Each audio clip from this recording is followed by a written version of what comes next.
परमेश्वर की महिमा हो। एक और दिन प्रभु ने दिया कि हम प्रभु के वचन में से सीख सके।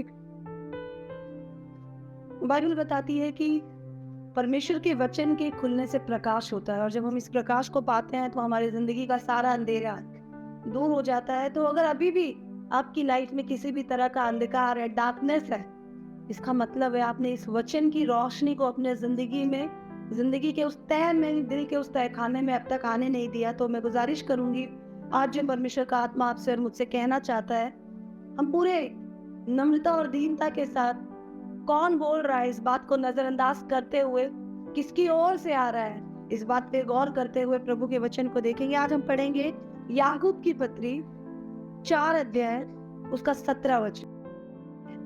इसलिए जो कोई भलाई करना जानता है और नहीं करता, ये उसके लिए पाप है। आइए हम प्रार्थना। स्वर्ग और पृथ्वी के परमेश्वर, धन्यवाद देते हैं इस दिन, इस समय के लिए प्रभु। धन्यवाद देते हैं प्रभु तेरे वचन के लिए। सच में प्रभु तेरा वचन मेरे लिए जीवन का सोता है। तेरा वचन है प्रभु जिसके कारण प्रभु मुझे सही गलत का फर्क पता चलता है। प्रभु तेरा वचन है जो मुझे तेरे करीब लेकर आया, और तेरा वचन है प्रभु जो देहधारी होकर प्रभु हमारे बीच में डेरा किया। मांगते हैं प्रभु आज जब फिर से एक नई बात इस वचन से हम सुनने और सीखने पर है परमेश्वर पिता, तो हमारे आत्मिक कान खुल जाए।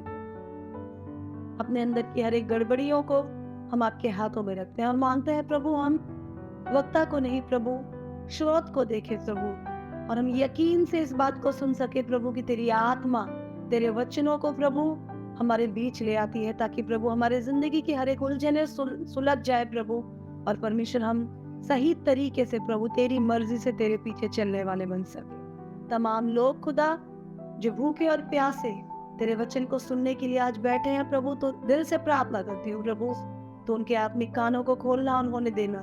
जब तेरे वचन को वो सुनते हैं प्रभु, तो प्रभु मन छिद जाए प्रभु, और प्रभु जिंदगी का तौर तरीका बदल जाए, तेरा राज्य आए, तेरी इच्छा पूरी हो जाए। यीशु मसीह के नाम में मांगते हैं, आए। प्रभु का वचन बताता है जो कोई भलाई करना जानता है और नहीं करता, ये उसके लिए पाप है। हम विश्वासी लोगों ने, मैं बार बार इस बात की चर्चा करती हूँ, हम लोगों ने अपने जिंदगी में कुछ ब्लॉक्स बना रखे हैं, कुछ खाने बना रखे हैं। मैंने पहले भी कहा, और हमने उसमें से एक ब्लॉक विश्वासियों के जीवन का है कि ये चीज पाप है। हमने मोटे मोटे कुछ कैटेगरीज बना रखी है, छोटी छोटी बातों को हम कई बार नजरअंदाज कर जाते हैं और छोड़ जाते हैं। जैसे हमारी जिंदगी में कोई विपत्ति आती है, व्यवस्था विवरण 39 32 का 39 32 वर्सेस 39 कहता है, मारने वाला बचाने वाला, घायल करने वाला चंगा करने वाला मैं हूं। परमेश्वर ने बात कही, मारने वाला बचाने वाला, घायल करने वाला और चंगा करने वाला मैं हूं। मेरे साथ और कोई ताकत नहीं, और मेरे हाथ से कोई छुड़ा नहीं सकता। और यदि हम व्यवस्था विवरण 15 को ध्यान से पढ़े, 28 को पढ़े, अगर ध्यान से इन वचनों में जाए तो हमें दिखाई देगा, प्रभु का वचन साफ साफ बताता है कि जब तू मेरी इच्छाओं पे चलता है तो तुझे आशीष देने में मुझे बड़ा हर्ष होता है, लेकिन जब तू मेरी इच्छाओं के विरोध में चलता है तब तुझे नाश करने में मुझे उतना ही हर्ष होता है। जब हम इन बातों को सुनते हैं तो हमें एक बात स्पष्ट हो जाती है मन में, और वो बात यह है कि परमेश्वर की इच्छा से अगर हम नहीं चलेंगे तो जिंदगी में बहुत सारे उतार चढ़ाव हमें देखने मिलेंगे। कल यहाँ पर जब बाइबल क्लास थी और हम उसमें चर्चा कर रहे थे, तो हमारे बीच में हमारे साथ सेवा करने वाले एक भाई ने कहा कि बहुत सारे लोग, हम यहाँ जाते हैं वहां जाते हैं, आराधना में, संगति में, जगह जगह हम वचनों को सुनते हैं। कई बार हम आत्माओं को परखे बिना बहुत सारी बातों को ऐसे ही ग्रहण कर लेते हैं। हमें लगता है वो तो प्रभु का बड़ा फेमस जन है, वो जो बोल रहा होगा सही होगा। इंसान गलत हो सकता है, खुदा गलत नहीं है। इसीलिए क्वेश्चन ये था कि हमें कैसे पता चले कि जो हम सीख रहे हैं, समझ रहे हैं, या जिस रास्ते पर हम चल रहे हैं वो सही है या गलत। तो बहुत आसान सा तरीका है कि अगर आप कुछ प्रभु के वचन से सीख रहे हैं, अगर वो शिक्षा और आपका रवैया सही है, आप उसको सही तरीके से अपने जिंदगी में अपना रहे हो और वो आप सही जा रहे हो, तो आपके अंदर की शांति और मजबूत और मजबूत होते जाएंगे। जैसे आप एसी रूम में जाए, एयर कंडीशन जहाँ ठंडा है, तो स्लोली आप महसूस करेंगे जितना आप रूम के करीब जाते जाते, अगर आप यहाँ से मसूरी जाए या शिमला जाए या धनौल्टी जाए या मनाली जाए, तो जैसे ही मैदान की जमीन पार होती है और पहाड़ों पर आप चढ़ते जाते हैं, मनाली के करीब पहुंचते पहुंचते ठंड बढ़ते जाती है। नीचे आते वक्त कपड़े उतरते जाते हैं, लेकिन ऊपर जाते वक्त एक एक लेयर कपड़े शरीर में चढ़ते जाता है, क्योंकि ठंड की ओर जा रहे हैं। लेकिन जैसे ही आप यहाँ से उड़ीसा की ओर जाए मई जून में, जाते जाते आपको ऐसा लगेगा शरीर जल जाएगा। राजस्थान की ओर आपको लगता है आप तप जाएंगे रेगिस्तान की उस चिलचिलाती हुई धूप में। हमारे शरीर में होने वाले गर्म और ठंडे प्रभाव से हमें पता चलता है हम बर्फ की ओर जा रहे हैं या हम आग की ओर जा रहे हैं। हमारी जिंदगी में आने वाली भरपूर शांति से, आशीषों से, मेल मिलाप से, रोमियो की पत्री बताती है परमेश्वर का राज्य आनंद, मेल मिलाप और धार्मिकता है। उस आनंद के कारण, उस मेल मिलाप के कारण, उस धार्मिकता के कारण हमें इस बात का पता चलता है, बढ़ती हुई उस असीम शांति के कारण, उस प्रेम के कारण हमें पता चलता है कि हम सही रास्ते पर जा रहे हैं। बाइबल बताती है जो परमेश्वर की इच्छा से चलता है वो आशीष पाएगा। श्राप और आशीष दोनों तुम्हारे हाथों में। परमेश्वर ने कहा तुम चुन लो, तुम चाहो तो तुम श्राप चुन लो और झेलो, तुम चाहो तो आशीषों को चुन लो। लेकिन अगर आशीषों को चुनते हो तो याद रखना परमेश्वर की इच्छा से चलने के लिए चौकसी। यहाँ प्रभु का वचन बताता है जो कोई भलाई करना जाने और फिर भी भलाई ना करे, ये उसके लिए पाप ठहरता है। जब हमारे जिंदगी में प्रॉब्लम्स आती है, परेशानियां आती हैं, तो हम सोचना शुरू कर देते हैं मैंने किसी को गाली तो नहीं दी, मैंने नशा तो नहीं किया। हम तुरंत सोचने लगते हैं मैंने किसी के साथ लड़ाई झगड़ा तो नहीं किया, हमने कुछ मोटी मोटी कैटेगरी, हमने कुछ गलत रीति रिवाजों में भाग तो नहीं लिया। कुछ मोटे मोटे पाप हम खोजने लग जाते हैं और जब हमें वो नहीं मिलता तो हमें लगता है कि मेरी जिंदगी सही चले। कई लोग हमारे बीच में बोलते हैं, पता जब उनके लिए प्रार्थना करने जाओ तो एक बहुत अजीब सा शब्द वो बोलते, मुझे लगता है विश्वासी होने के नाते हमें हक ही नहीं है कि हम इस शब्द का इस्तेमाल करें, दीदी मैं तो बुरा करता ही नहीं हूँ, मैंने तो किसी के साथ बुरा नहीं किया, क्यों जाने मेरे साथ ऐसा क्यों हो रहा है। बाइबल बताती है धर्मी तो केवल परमेश्वर है, यीशु मसीह है, हम धर्मी नहीं है। मनुष्य, अगर उत्पत्ति की पत्री आप पढ़े तो उसमें साफ साफ लिखा है मनुष्य के मन में शुरू से ही जो होता है वो बुरा होता है। शुरुआत से ही बुरी इच्छा हमारे मन में भरी हुई है। जो उत्पन्न होता है, जो कुछ उत्पन्न होता है दैट्स बैड ओनली, उत्पन्न तो केवल परमेश्वर है। तो कई बार हम अटक जाते हैं और हम जान नहीं पाते कि कौन सी गड़बड़ी हमारी लाइफ में जिसके कारण हम इतनी तकलीफ उठा रहे हैं। बहुत सारे पाप है, लेकिन उसमें एक स्पेशल चीज जिसको हम पाप की कैटेगरी में गिनते ही नहीं है, यूं ही नजरअंदाज कर देते हैं, उस बात की चर्चा आज हम कर रहे हैं, भलाई के काम। अगर आप भलाई के काम करना जानते हैं और इसके बावजूद आप नहीं करते तो परमेश्वर के नजरों में आपकी ओर से किया जाने वाला ये पाप ठहरता है। पाप की सजा मृत्यु। बहुत सारे लोग कहते हैं यीशु में आने के बाद तो कोई पाप नहीं, पर क्या हम यीशु में चल रहे हैं? जब हम टेढ़े मेढ़े काम करते हैं तो हम यीशु से हट जाते हैं। प्रभु ने मुझे और आपको इसलिए चुना, प्रभु ने मुझे और आपको इसलिए बनाया, प्रभु ने मुझे और आपको इसलिए बुलाया कि उसके भलाई के कामों में हम उसके सहभागी हो जाएं। और पतरस की पत्री साफ साफ इस बात को बताती है, बुराई करके सजा झेलने से अच्छा है। बुराई जब हम करते हैं तो हम बीमारी, तकलीफ, कलेश, तंगी झेलते हैं, उसको झेलने से अच्छा है हम भलाई के कारण सजा उठाए। भलाई का मतलब है परमेश्वर के काम, लोगों को आशीष देने के काम, लोगों को उद्धार में पहुंचाने का काम, गवाही का काम, लोगों की कलीसिया की कमी घटी में नजर रखने का काम, जो भरसक दूसरों के लिए कर सके वो करने की कोशिश करने का काम, सुसमाचार के प्रचार का काम, और ऐसे बहुत सारे काम जिसके कारण सामने वाला प्रभु के करीब आ सकता है, जिसके कारण सामने वाला जन प्रभु की महिमा कर सकता है, जिसके कारण सामने वाला जन इस बात को कह सके कि भाई मैं सच में तेरे व्यवहार से और तेरे इस भले काम से जान गया तेरा परमेश्वर सच्चा परमेश्वर। हमें जिंदगी में भलाई करने का बहुत मौका मिलता है अजीजों, हम हल्के में ले लेते हैं। मुझे याद है हमारे एक भाई देहरादून में सेवा करते थे, प्रॉपरली वो एग्जैक्ट क्या काम कर रहे हैं पता नहीं। वो कुछ तो स्टॉल लगाते थे, खाने पीने का काम करते थे। ध्यान दीजिएगा, ध्यान से सुनिएगा। उनकी दुकान में जो भी ग्राहक आता था वो एक पर्ची रखते थे, जैसे हमने उन्हें बताया था, और इस हिसाब से उन्होंने पर्ची रखना शुरू किया। उस पर्ची में हमारे पिता की प्रार्थना और अंगीकार की प्रार्थना और सुसमाचार के वचन लिखकर जो ग्राहक आते वो उनको जब पैसे लेते तो पैसे के साथ छुट्टे नहीं देते, तो कम से कम एक पर्ची थमा देते। जरूर वो हर ग्राहक को पर्ची देते और बोलते, भाई आप ये रखो, आप इसको पढ़ना, आपकी जिंदगी में प्रभु बहुत काम करेगा। कई बार ग्राहक दोबारा पलट कर आते और बोलते वो पर्ची पढ़ा, मुझे बहुत अच्छा लगता है, क्या है। कई बार ग्राहक तुरंत पूछते और उस कारण उनको सुसमाचार सुनाने का मौका मिलता।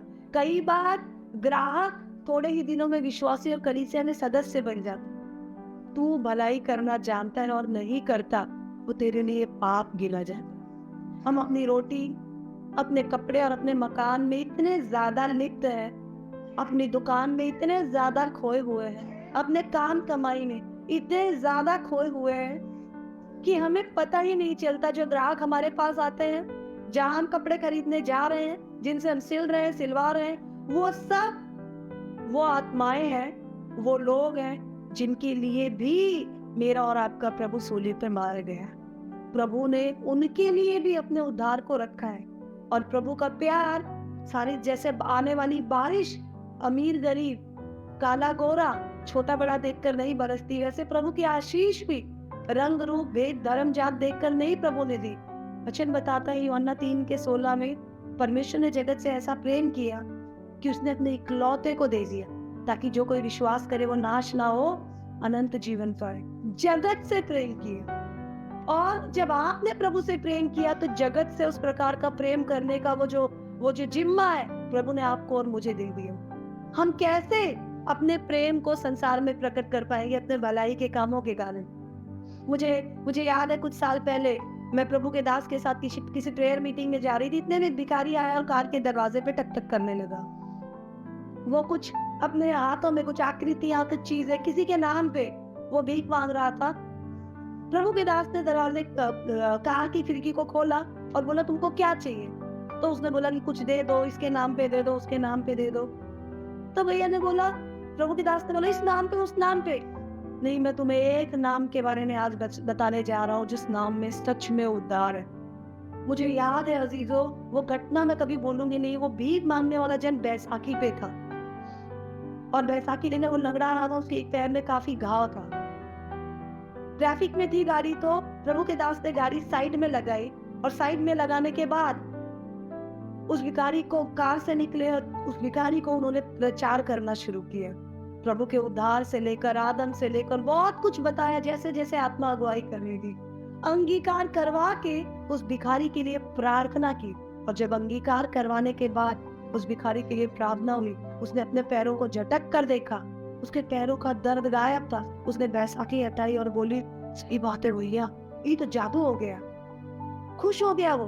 उसके बाद प्रभु के दास ने अपने जेब में से, पॉइंट यहाँ है, हम छूछे खाली प्रार्थना करके अपनी जिम्मेदारी से मुक्त हो जाते हैं, भूल जाते हैं उसके पेट में भूख है, इसलिए वो भीख मांग रहा था। हम वहां कतरा जाते हैं क्योंकि पैसों का लालच, पैसा खर्च करने के लिए, जो खर्च ना करने के लिए जो कंजूसी बनी है, जो बेचैनी है, हमें वेस्ट लगता है। हम सोचते हैं यीशु का नाम तो दे दिया और क्या चाहिए। क्या परमेश्वर ने यीशु मसीह को सूली पर चढ़ाने के बाद हर दिन की भरपूरी आपको नहीं दी? रोज की रोटी प्रभु आपको नहीं दे रहा है, रोज आपको प्रभु भूखा सोने दे रहा है। क्या परमेश्वर ने किसी दिन आपसे कहा अपने बेटे को तो सूली पर चढ़ा दिया, चल बाकी का इंतजाम तो कर लिया? नहीं, वो रोज हमारे लिए इंतजाम करता है। इसलिए बाइबल में हर दिन के लिए एक बार प्रभु ने कहा, तो चिंता मत कर, मैं तेरे साथ हूँ। तो उस भिखारी के लिए प्रार्थना की। प्रार्थना करने के बाद उसके हाथ में पैसों को रखा, उसे आशीष दी और वहां से चले गए। मैंने कुछ नहीं कहा और ये बात को मैंने अपने मन में रखी और मैं देख रही थी और मैंने कहा कि परमेश्वर अगर ये ना करते, उस भिखारी को अगर ये पैसे ना देते, उस भिखारी को ये उद्धार का प्रचार ना करते, तो क्या होता?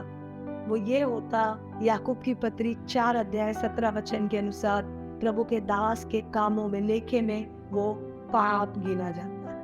कई बार आपके जिंदगी में अपने पड़ोसियों के साथ, अपने रिश्तेदारों के साथ, दोस्तों के साथ ऐसी भलाई करने का, उनके लिए कुछ बेहतर करने का मौका आपको मिलता है, लेकिन आप और मैं आंखें बंद कर लेते हैं। कई बार हम सोचते हैं, ध्यान नहीं देते, हम बहुत हम बहुत व्यस्त लोग हैं, ध्यान नहीं देते, we don't care. But I tell you, God cares about them.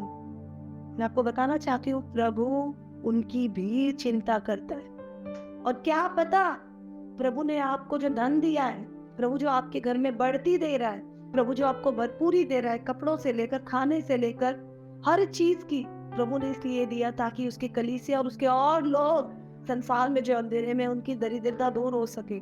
हम में से कुछ भाई बहन सोचते हैं, हमने दशवांश दे दिया, यस प्रभु पे एहसान कर दिया, ड्यूटी खत्म। नहीं, दशवांश आप प्रभु की सेवकाई को बढ़ाने के लिए देते हैं। हम में से कुछ भाई लोग जो दशवांश का, जो दशवांश या जो प्रभु के लिए देना होता है, उसमें से निकाल कर लोगों को, गरीब को दे देते हैं। आप प्रभु के हिस्से में से क्यों दे रहे हैं? चोरी क्यों कर रहे हैं? आप अपने हिस्से में से दे। आप अपना हिस्सा तो किसी को नहीं देते। प्रभु में कैसे बेईमानी? प्रभु के कामों में से निकाल कर आप भलाई के कामों में नहीं लगा सकते। आप एक तरफ भलाई कर रहे हैं, दूसरी तरफ चोरी कर रहे हैं, ये कौन सी भलाई हुई भला? प्रभु का प्रभु को दे, लेकिन उसके बाद जो आपका बचता है उसमें आप उदारता दिखाए। 2 कुरिन्थियों 8 अध्याय साफ साफ बताता है, प्रभु अपने लोगों को भरपूरी इसलिए देता है ताकि कलीसिया में जो लोग या जो भाई बहन हमारे कमजोर हैं, उनकी कमजोरी को दूर करके उन्हें इक्वल लेवल पे, समानता के लेवल पे ला सके। क्योंकि हमारा परमेश्वर समानता में, इक्वालिटी में बिहेव करने वाला परमेश्वर है। अजीज, हम कई बार प्रभु के इस बेसिक प्रिंसिपल को, प्रभु के इस बेसिक फैक्ट को नजरअंदाज कर देते। कितना मौका आपको मिलता है लोगों के लिए भला बनने का, हम उस पैसों को दारू में उड़ा देते हैं। हम उस पैसे को अपने बच्चों को और शॉपिंग, मैंने देखा है कई माँ बाप को, और मैं बताऊं मुझे बहुत दुख होता है। मैं अपनी जिंदगी की गवाही देती हूँ। मुझे अपने कपड़ों से, स्पेशली अपनी लिपस्टिक से, आज ऐसा नहीं है बट एक टाइम था, अपने लिपस्टिक, अपने कपड़े, अपने फुटवेयर, अपने जूते चप्पल से बहुत प्यार था। बहुत अजीज ना हो तो मैं अपने कपड़े किसी से शेयर नहीं करती थी, नहीं शेयर करती थी, ऑनेस्टली बता रही हूँ। लेकिन जब मैंने प्रभु को जाना, उसके बाद मेरे साथ जो रहते हैं, उठते बैठते हैं, वो अच्छे से जानते हैं। बाजार में अगर हफ्ते में एक बार जाती हूँ तो मैं प्रभु का धन्यवाद देती हूँ। मुझे अपने लिए शॉपिंग नहीं करनी होती। अद्भुत रीति से, अलग अलग जगह से, अलग अलग तरीके से प्रभु मेरे लिए इंतजाम कर देता है। उसका कारण यही है, जब मैंने जाना कि जो बिखेरता है वो बटोरता है। शॉपिंग करने तो मैं जाती हूँ रेगुलर, पर कभी प्रभु के इस जन के लिए, कभी कलीसिया के उस जन के लिए, कभी इस बहन के लिए, कभी कलीसिया के अन्य कामों के लिए, इनके लिए, उनके लिए। प्रभु अपने लिए खर्च करने का मौका नहीं देता, लेकिन प्रभु ने कोई कमी नहीं रखी है। जब हम प्रभु के लिए कुछ भी बोते हैं तो हम भरपूरी की फसल काटते हैं। वो चाहे किसी भी तरह की का बीज आप क्यों ना बो। जो भलाई करना जानता है लेकिन नहीं करता, वो उसके लिए पाप ठहरता है। आपको प्रभु ने बढ़ाया ताकि आप दूसरों को भी बढ़ा सके। आपको प्रभु ने ज्यादा दिया ताकि आप दूसरों को भी दे सके। हम एक कहानी पढ़ते हैं, अगर हम पहला सैमुएल पढ़े तो हम पढ़ते हैं कि शाऊल से दाऊद भाग रहा था। उस समय कर्मेल के एक व्यापारी का जिक्र हम सुनते हैं जिसका नाम था नाबाल के बारे में आप पढ़ेंगे तो लिखा है वो एक व्यापारी था और उसके पास बहुत धन संपत्ति थी, बहुत सारी भेड़ बकरियां, बहुत कुछ था उसके पास, बहुत सारे पशु थे। और नाबाल सब चीजों की भरपूरी में एक समय जंगल में अपने भेड़ों का ऊन कतर रहा था। बहुत बड़ा व्यापारी था वो। जब वो ऊन कतर रहा था, दाऊद भाग रहा था, दाऊद के कुछ कर्मचारी संदेशवाहक नाबाल के पास आए और बोले, तुझे परमेश्वर ने हर चीज की भरपूरी दी है। हमारा गुरु, हमारा राजा इस बात को चाहता है कि तू इसमें से कुछ उसके लोगों को दे, क्योंकि उसकी सेना के लोग थके हुए, उन्हें जरूरत है। नाबाल के पास था, आप जानते हैं नाबाल ने मना कर दिया, क्योंकि बाइबल ये बताती है उसके पास भरपूर तो था पर उसका दिल कठोर था, वो क्रूर था। अगर आपके पास है और आप अपनी जेब ढीली नहीं करते, आप क्रूर और कठोर गिने जाते हैं प्रभु की नजरों में। मैंने देखा, स्पेशली माफ कीजिए, हमारे भाई लोग वो देना नहीं चाहते, उनको लगता है कितना बचा लिया। मेरी बहन लोग वो सोचती है घर में कुछ नया क्यों ना ले आऊं, एक्स्ट्रा पैसा आ गया तो मैं गमले ले आऊंगी, मैं पर्दे ले आऊंगी, 2 पर्दे उसको भी बदल लूंगी, 4 कर लूंगी मैं। हम और करना चाहते हैं उसके अंदर। हम ये नहीं सोचते हैं हमारे कलीसिया के हमारे कुछ ऐसे लोग हैं जिनके घर में दरवाजे तक नहीं, जो भलाई करना जानता है पर नहीं करता, ये उसके लिए पाप गिना जाता है। नाबाल ने दाऊद को तुरंत मना कर दिया। दाऊद के लोगों से कहा मेरे पास कुछ नहीं है, चल, भगा दिया। ये बात नाबाल की पत्नी अबीगेल को पता चली। अबीगेल सुंदर और एक समझदार स्त्री थी। स्त्रियां कई बार अब अपने घर को बचा सकती हैं। अबीगेल को पता चली। अबीगेल ने फटाफट अंजीर की टिकिया ली और कुछ फटाफट खाना बनाया और जल्दी जल्दी लाद के गधे पे सब कुछ दाऊद के पास पहुंच गई और बोली, स्वामी तुमने मेरे स्वामी से मांगा था, स्वामी ये लो, सारी चीजें मैं देती हूँ। अपने पति की कमियों को उसने ढांक दिया। हमारे बीच कई पत्नियां हैं, यहाँ वहां से शॉपिंग तो कर लेंगी, पर जब कुछ कलीसिया के लिए करने की बात आया, भलाई की बात है, क्या करूं दीदी, मेरे पति देते तो मैं भी कर देती। हम तुरंत बहानों की लिस्ट बनाने लगते। आपको पता है, मुझे तो नहीं पता आपकी लाइफ क्या है, आपको भी नहीं पता मेरी लाइफ क्या है, पर उसका क्या करे जो अंधेरे में, उजाले में, चट्टानों के पीछे, घर के अंदर, कोठरी के अंदर और बाजार में हर समय आपको देख रहा है। आप कहाँ क्या कैसे कर रही है, किसी व्यक्ति विशेष के लिए नहीं है, कलीसिया ये हम सब के लिए। अबीगेल जल्दी से जल्दी सब तैयार करके लाई, उसने दाऊद को दिया और दाऊद तृप्त हुआ और दाऊद ने उसकी प्रशंसा की थी। रूपवती होने के साथ साथ, सुंदर होने के साथ साथ वो समझदार थी और उसने अपने पति की कमियों को बचा लिया। नहीं तो नाबाल को दाऊद शायद मार देता। लेकिन दाऊद की पूर्ति हो गई और दाऊद तो तृप्त हो गया, पर नाबाल ने जो किया था वो भलाई कर सकता था पर उसने नहीं किया। ये प्रभु के लेखे में गलत था, इसलिए परमेश्वर ने बहुत जल्दी नाबाल को ऐसा मारा कि वो खत्म हो गया और प्रभु ने अबीगेल के लिए एक उत्तम रास्ता चुना और अबीगेल ने नाबाल से भी बेहतर जिंदगी आगे पाई। जो भलाई करना जानता है और नहीं करता, ये उसके लिए पाप गिना जाता। अगर हम यूहन्ना की पत्री 9 अध्याय उसके 41 वचन को पढ़े, ध्यान से देखिएगा। यूहन्ना की पत्री 9 अध्याय उसका 41 वचन प्लीज पढ़ दीजिएगा ऊंची आवाज में। यीशु ने उनसे कहा, यदि तुम अंधे होते तो पापी न कहते, परंतु अब कहते हो कि हम देखते हैं, इसलिए तुम्हारा पाप बना रहता है। अगर आप अंधे होते, आत्मिक अंधेपन में होते, आपको ये सब बातें पता नहीं होती और आप बोले ओ दीदी ऐसा भी करना होता है, मुझे तो पता ही नहीं था, तो आप पापी नहीं ठहरते। लेकिन प्रभु के वचन को, उसके कलाम को, उसकी भलाई की बातों को, उसकी इच्छाओं को जानने के बाद भी अगर आप आत्मिक अंधेपन में और आपने अपनी आंखें बंद रखी है, मैं आपको बता रही हूँ, आप निर्दोष नहीं ठहरेंगे। कैसे करके हम भरपूरी में जी रहे हैं और हमारे भाई बहन इनकम्प्लीटनेस में जी रहे हैं। कैसे करके हम चैन के बिस्तर में सो रहे हैं पर हमारे भाई बहन, उनके पास ओढ़ने तक का इंतजाम नहीं है।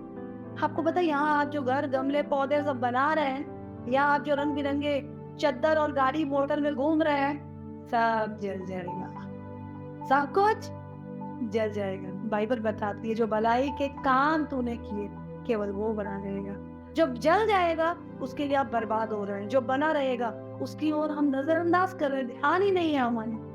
आप इस बात को हल्के में मत लेना। हम सिर्फ भलाई करवाना जानते हैं। इसने मेरे साथ भला नहीं किया, उसने मेरे साथ भला नहीं किया, इसने मेरे साथ भला नहीं किया, वो मेरे साथ बुरा करती है। अरे आप कौन सी भलाई कर रहे हैं खुदा को जानने के बाद? God is going to count that.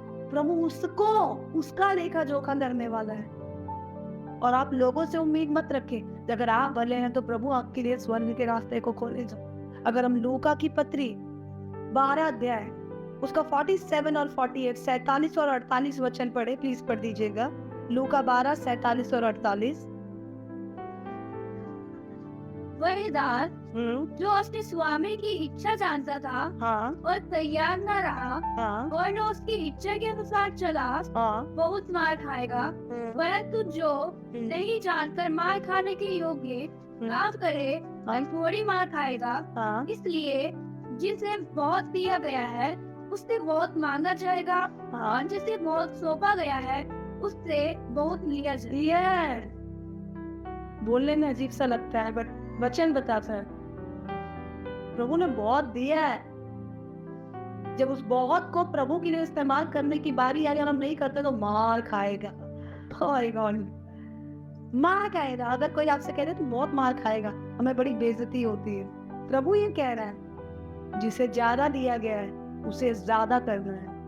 आप कई बार प्रभु के लिए ही करने में चूक जाते हैं, कंजूसी कर लेते हैं। भलाई के लिए हम क्या करें? उदारता से दिल खोल कर देखो। और मैं बताना चाहती हूँ, अपने पैसे वही खर्च कर सकता है दूसरों के लिए। अपनों के लिए तो सब करते हैं, अपने बीवी बच्चे माँ बाप। दूसरों के लिए वही कर सकता है जो खुदा से बेहद प्यार करता हो।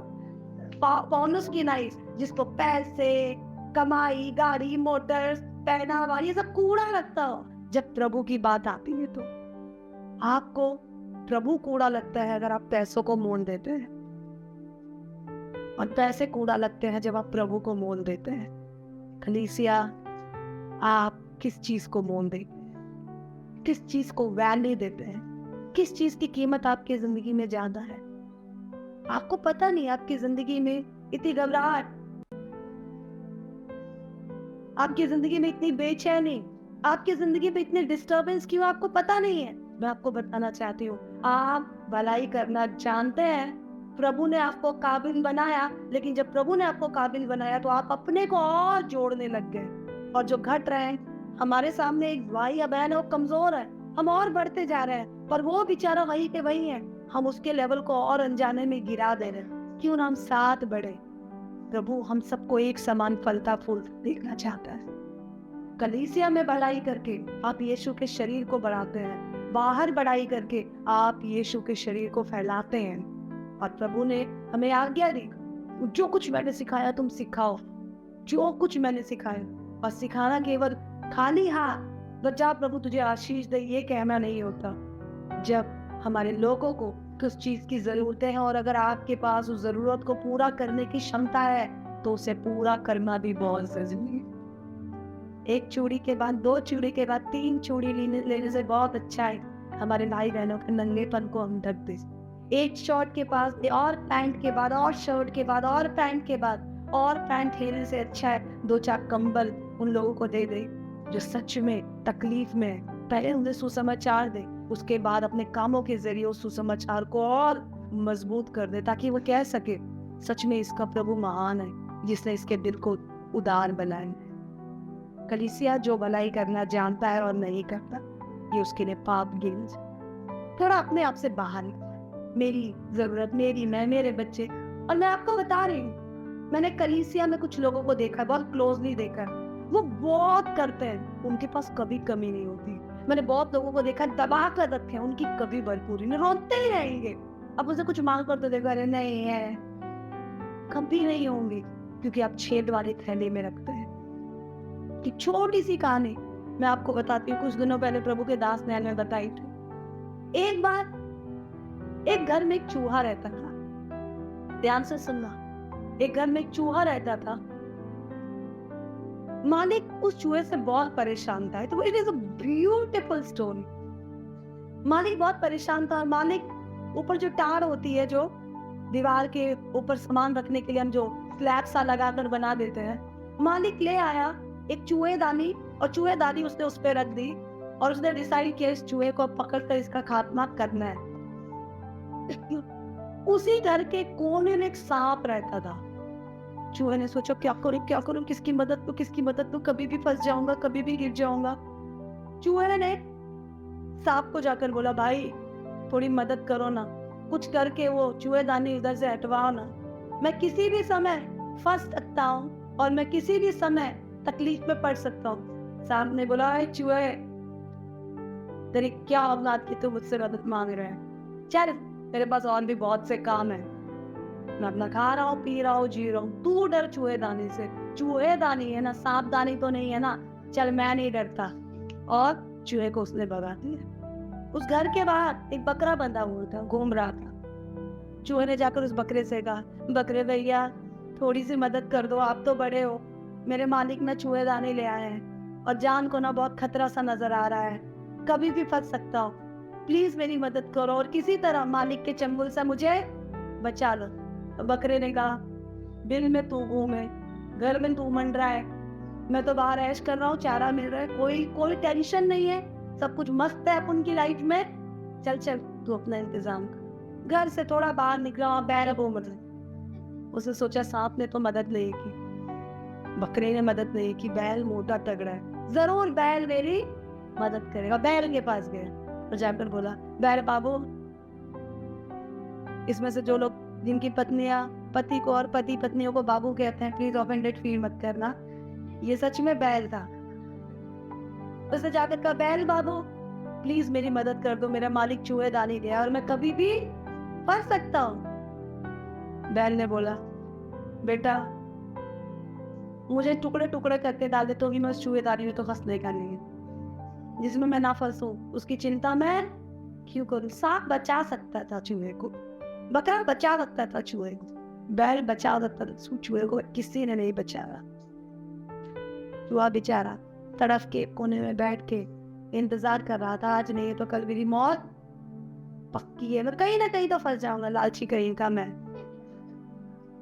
एक दिन अचानक मालिक ने लाइट बंद की और सांप घर के अंदर मंडराने लगा और मंडराते मंडराते सांप चूहेदानी में जाके फंस गया। सांप चूहेदानी में फंसा, खड़खड़ाने की आवाज आई, चूहा कोने में दिख रहा, सांप अंदर फंस गया, अब क्या होगा। मालिक आया और मालिक ने चूहेदानी को पकड़ के सांप को निकालने की और बाहर फेंकने की कोशिश की। सांप ने मालिक को सांप तो मर गया। मालिक अस्पताल पहुंच, जब मालिक अस्पताल पहुंच गया तब डॉक्टर ने बोला कि जहर तो पूरे शरीर में फैल गया है, बकरे का सूप दवाई के साथ पिलाएंगे तो सही हो जाएगा। बकरे को काटा गया, जिस बकरे ने मना दिया उस बकरे को काटा गया, उसका सूप बनाकर मालिक को खिलाया गया, पर बेचारे मालिक ना बच पाए, मर गए। अब मर गए तो पूरे गांव को न्योता दिया गया, अब पूरे गांव को भोज करना है, तो क्या करे, पूरे गांव को मीट खिलाना है। बैल को काटा गया और पूरे गांव को मीट खिलाया गया। सांप सुन लेता तो हंसता नहीं, बकरा सुन लेता तो कटता नहीं, और अगर बैल सुन लेता तो आहार नहीं बनता। चूहा मदद मांगते मांगते कोने में बैठा था। चूहेदानी लाने वाले मालिक से लेकर डींगे आने वाला बैल तक सब कट गए, सब खत्म हो गए, चूहा बचा रहा। जो भलाई करना जाने फिर भी भलाई ना करे, ये उसके लिए पाप गिना जाए। कलीसिया, हम मसीह को जानने का दावा करने के बाद गैर जिम्मेदार नहीं हो सकते। अपने लोगों के लिए, अपनी कलीसिया के लिए, अपने भाई बहनों के लिए, अपने परिवार के लिए, अपने पड़ोसियों के लिए, अंधेरे में पिसने वाले अपने उन भाई बहनों के लिए जिनके लिए भी मेरा और आपका प्रभु सूली पे चढ़ाया है, हम गैर जिम्मेदार नहीं हो सकते। आपकी छोटी सी भलाई, आपका छोटा सा प्यार प्रकट करना, आपका छोटा सा उनकी जरूरतों में खड़ा होना, हम जज ना करें आया इसके लायक नहीं, वो इसके लायक हो ना हो, पर क्या हम इसलिए नहीं कर सकते कि हमारे प्रभु ने कहा है, क्या आज नहीं है तो कल उसका मन बदलेगा ही बदलेगा, क्योंकि प्यार कभी हारता नहीं। इसलिए कलीसिया हम अपने आंखों को बंद करें और अपने दिलों को, और एक बार हम अच्छे से जाने क्या सच में हम भलाई के कामों में अपने मन को लगाते हैं। क्या सच में भलाई करना या अपने भलाई के जरिए हम लोगों को प्रभु में खींच ले आते हैं? अगर हम हल्के में लेते हैं, हम सिर्फ अपने आप में लगे हुए हैं, मैं आपको बताना चाहती हूँ बहुत से भूखे नंगे हैं गिर्द गिर्द। यह हिजकिय्याह की पत्री बताती है उन्हें कुछ हो गया। आपको प्रभु ने मौका दिया था उनकी जिंदगी के लिए कुछ करने का, उन्हें कुछ तो हो गया, वो तो आज नहीं तो कल सो जाएंगे, लेकिन उनके इस हालात का लेखा प्रभु आपसे लेगा, मुझसे लेगा, क्योंकि मुझे और आपको प्रभु ने उस योग्य बनाया था कि हम उनके लिए कुछ कर सके। जिसे उसने ज्यादा दिया उससे वो ज्यादा मांगता है। जब हमें ज्यादा मिलता है तो हम अपने आप को और बढ़ाने में लग जाते हैं। हम खुद को ना बढ़ाएं, हम प्रभु को बढ़ाएं। जब हम प्रभु को बढ़ाएंगे तो हम खुद ब खुद बढ़ते जाएं। महान सामर्थ्य जीव दयालु परमेश्वर पिता, शुक्रिया अदा करती हूँ इस दिन इस समय के लिए, शुक्रिया अदा करती हूँ तेरे इस प्रेम के लिए प्रभु, और इस बात को हमें गहराई से सिखाने और समझाने के। हम नाबाल की तरह नहीं, अबीगेल की तरह बने प्रभु, जिसने अपनी बुद्धि का इस्तेमाल बहानेबाजी करके अपने पैसों को बचाने के लिए नहीं किया, बल्कि उसने अपनी बुद्धि से दाऊद की भलाई की और प्रभु अपने प्राणों को बचा पाए। जहां जहां जाने में अनजाने में मैं चूक गई, या मैंने आंखें बंद कर ली, मैंने नजरअंदाज कर लिया, या मैंने ध्यान नहीं दिया, माफी मांगती हूँ परमेश्वर। और तमाम लोग जो तेरे इस वचन को सुन रहे हैं खुदा, उनके लिए दिल से दुआ करती हूँ प्रभु, तो अपने लोगों के लिए अद्भुत रास्ते निकाल और उन्हें दा परमेश्वर, तेरे लोग दोनों हाथों से भलाई के कामों को करें प्रभु। और परमेश्वर वो प्रभु भर भर के बटोरने, मैं दिल से आशीष देती हूँ प्रभु की जिनके दिल अब भी छोटे हैं प्रभु, लोगों के लिए कुछ करने, कुछ खर्चने के लिए प्रभु, तू उनके दिलों से बातचीत कर। जो अभी भी बेईमान है प्रभु, तेरी कलीसिया के लिए कुछ करने के लिए, जो जानते ही नहीं है प्रभु कि कलीसिया एक परिवार है प्रभु, तो उनके मनों को खोल।